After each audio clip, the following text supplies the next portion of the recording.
आज से करीब 100 साल पहले चंदनपुर नाम के राज्य में एक पुरानी सी हवेली थी। बरसों से वहां किसी का आना जाना नहीं था। पूरे राज्य में यह चर्चा थी कि उस हवेली में एक बेहद खूबसूरत राजकुमारी कैद थी। राजकुमारी काव्या छोटी सी थी जब उसके माँ बाप दोनों चल बसे। राजा शमशेर पर पड़ोसी राजा ने हमला कर दिया। यूं तो राजा शमशेर बहुत दिलेर और बहादुर थे, पर महामंत्री की गद्दारी के चलते राजा को हार का मुंह देखना पड़ा। राजा शमशेर की एक ही पुत्री थी, तारा। दुष्ट महामंत्री ने राज्य हथियाने के इरादे से रानी चंद्रलेखा की हत्या करवा दी और नन्ही तारा को उसने उस वीरान हवेली में अपनी डायन चाची के हवाले कर दिया। डायन चाची ने नन्ही तारा की चीखों को वहां कैद कर उसे हमेशा के लिए दुनिया से दूर कर दिया। सारे इलाके में दुष्ट चाची के खौफ का बोलबाला था। चाची ने वहां हवेली में घुसने के लिए 3 अनोखी पहेलियों का पहरा लगा रखा था।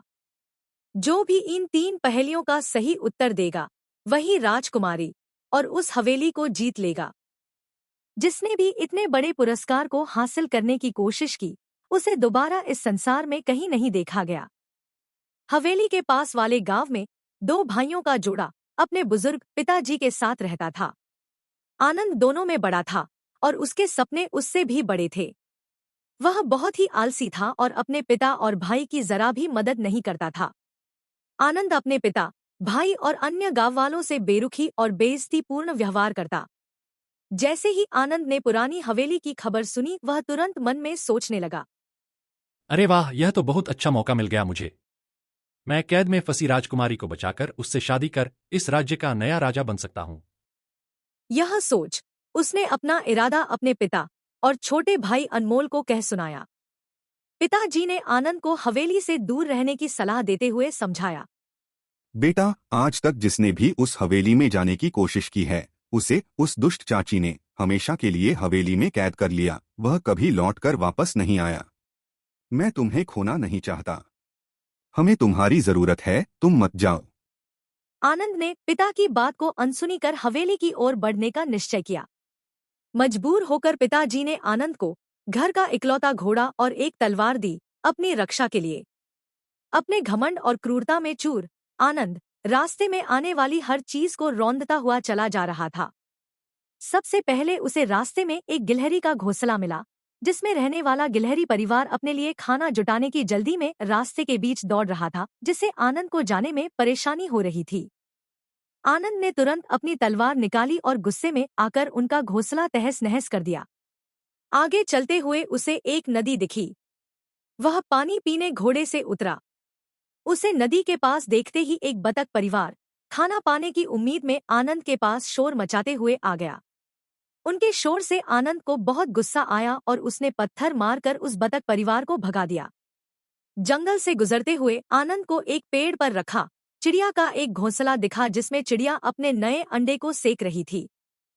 निकलते समय दुर्भाग्यवश पेड़ की एक टहनी आनंद पर गिर गई। इससे उसे बहुत गुस्सा आया और उसने अपनी तलवार से उस घोंसले को मार गिराया। किस्मत से वह घोंसला नीचे उग रही कोमल घास पर जा गिरा और उसका जरा भी नुकसान नहीं हुआ।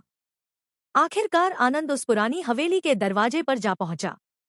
उसने जोर जोर से दरवाजे को खटखटाया और बोला, जो भी अंदर है, तुरंत दरवाजा खोलो। तुम्हारी हिम्मत कैसे हुई मुझे रोकने की? मैं यहाँ राजकुमारी को बचाकर यहाँ का राजा बनने आया हूँ। दरवाजा खोलो। इतना सुनते ही दरवाजा खुला और अंदर से एक बुढ़ी औरत बाहर आई। उसने मुस्कुराते हुए कहा, सुनो लड़के, मैं इस हवेली की मालकिन हूँ। तुम मेरी 3 शर्तों को पूरा कर लो और राजकुमारी को बचा लो। आओ मेरे पीछे, चले आओ हवेली में। आनंद अपनी काबिलियत के घमंड में बिना सोचे बुढ़िया के पीछे पीछे चल दिया और फिर कभी उस हवेली से बाहर ना आ सका। कई महीने बीत जाने पर जब आनंद की कोई खबर ना मिली तो उसके छोटे भाई अनमोल ने उसे ढूंढने का फैसला किया। पिता ने अनमोल से कहा, बेटे अनमोल, मैंने घर के इकलौते घोड़े और तलवार को तुम्हारे बड़े भाई आनंद को दे दी थी। अब तुम्हारे लिए मेरे पास देने को कुछ भी नहीं। तुम भी अगर वापस नहीं आए तो मैं किसके सहारे जीवित रहूंगा? अनमोल बेहद सौम्य, समझदार और नेक लड़का था। वह उसके मन में सदैव सबके लिए संवेदना और सहानुभूति रहती थी। उसने अपने पिता से कहा, पिताजी, आप मुझे सिर्फ कुछ रोटियां बांध कर दे दीजिए। अपने साथ कुछ रोटियां ले वह हवेली की ओर चल पड़ा। रास्ते में उसे गिलहरी का एक घोंसला मिला जिसे किसी ने तोड़ दिया था। कुछ ही देर में उसने गिलहरियों के लिए एक सुंदर और आरामदायक घोंसला बना दिया। गिलहरियां खुशी से उस घर में जा बसीं। अनमोल आगे बढ़ा तो वह एक नदी के पास जा पहुंचा। जैसे ही वह नदी के पास गया, बतख परिवार का एक झुंड उसके पास शोर करता हुआ आ पहुंचा। अनमोल को उन पर बड़ी दया आई और उसने कुछ रोटी के टुकड़े तोड़ पानी में डाल दिए। अनमोल आगे बढ़ा तो रास्ते में एक पेड़ के नीचे पड़े चिड़िया के घोंसले पर उसकी नजर गई। दो नन्ही चिड़िया उस घोंसले में रखे उनके अंडे को बड़ी सहजता से संभाल रही थी। अनमोल ने उनकी मदद करते हुए उस घोंसले को उठाया और उस पेड़ की ऊंची टहनी पर रख दिया। आखिरकार अनमोल उस पुरानी हवेली के दरवाजे तक जा पहुंचा। उसने दरवाजा खटखटाते हुए आवाज लगाई, है कोई अंदर?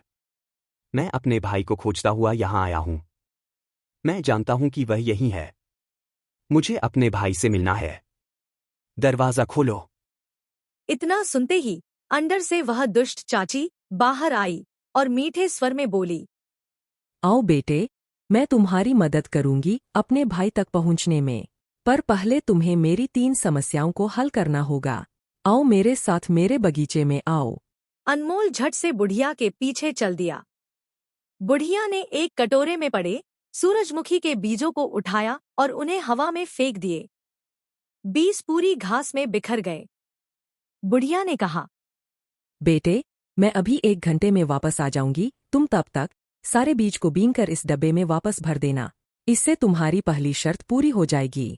अनमोल को आश्चर्यचकित करते हुए वही गिलहरी परिवार उसकी मदद को आ गया और उन सब ने मिलकर तुरंत उन बीजों को एकत्र कर उस डब्बे में डाल दिए। इस तरह अनमोल की पहली शर्त पूरी करने में मदद की। दुष्ट चाची इस बात से बहुत आश्चर्यचकित हो गई। वह अपनी दूसरी शर्त के लिए अनमोल को एक नदी किनारे ले गई और उसने अपनी उंगलियों में पहनी सारी अंगूठियां उतारी और नदी के पानी में फेंक दी। वह अनमोल से बोली, बेटा, मैं बहुत थकी हूँ, कुछ देर सोना चाहती हूँ। जब मैं 1 घंटे में वापस आऊंगी तब तक तुम मेरी सारी अंगूठियों को धुने कर इस कपड़े में एकत्र कर अपनी दूसरी शर्त भी पूरी कर लेना। बुढ़िया की बात सुनते ही अनमोल सोच में पड़ गया। किनारे बैठ वह विचार कर ही रहा था कि इतने में वह बतख परिवार अपने दोस्त की मदद को शोर करता आ गया। झट से सारी बतकों ने पानी में गोता लगाया और पलक झपकते ही वे अपनी अपनी चोंच में अंगूठी दबाकर अनमोल के सामने आ गईं। अनमोल ने सारी अंगूठियों को उस कपड़े में बांध दिया और उसकी एक पोटली बना ली। जब 1 घंटे बाद दुष्ट चाची आई तो पोटली देखकर दंग रह गई। वह मन ही मन अनमोल से बहुत प्रभावित हुई। वह बोली, अरे वाह, तुमने तो वह कर दिखाया जो आज तक कोई नहीं कर सका। तुम मेरे साथ अब हवेली के अंदर चलो, जहां अगर तुम मेरी तीसरी शर्त पूरी कर लोगे तो तुम राजकुमारी और इस हवेली को जीत जाओगे। इतना कह वह अनमोल को लेकर हवेली के अंदर चल दी। अंदर घुसते ही अनमोल ने कई पत्थर के पुतलों को रास्ते में खड़े देखा, जिसमें से एक उसके भाई आनंद का भी था। वह समझ गया कि वह सारे पुतले भी इंसान थे जो कभी उस राजकुमारी की खोज में वहां आए थे, पर जादू से उन्हें पुतला बना दिया गया था। दुष्ट चाची ने अनमोल से कहा, यह 3 हाथ हैं। इन तीनों में से राजकुमारी का हाथ कौन सा है? अगर तुम पहचान जाओगे तो यह हवेली और राजकुमारी तुम्हारी हुई, नहीं तो तुम्हारा हाल भी इन पुतलों जैसा ही हो जाएगा। अनमोल समझ गया कि इस पहेली का उत्तर सरल नहीं हो सकता, नहीं तो इतने लोग पुतले ना बन गए होते। वह सोच ही रहा था कि इतने में दोनों चिड़िया जिसकी उसने सहायता की थी उड़ती हुए आई और खिड़की से हवेली में घुस गईं। वह चिड़िया उस बुढ़िया को परेशान करने लगी और उन्होंने उस बुढ़िया के नकली बाल खींच के जमीन पर गिरा दिए। अनमोल पहेली का उत्तर समझ गया। वह जान गया कि वह बुढ़िया ही असल में हवेली की राजकुमारी थी, इसलिए कोई भी हाथ राजकुमारी का था ही नहीं।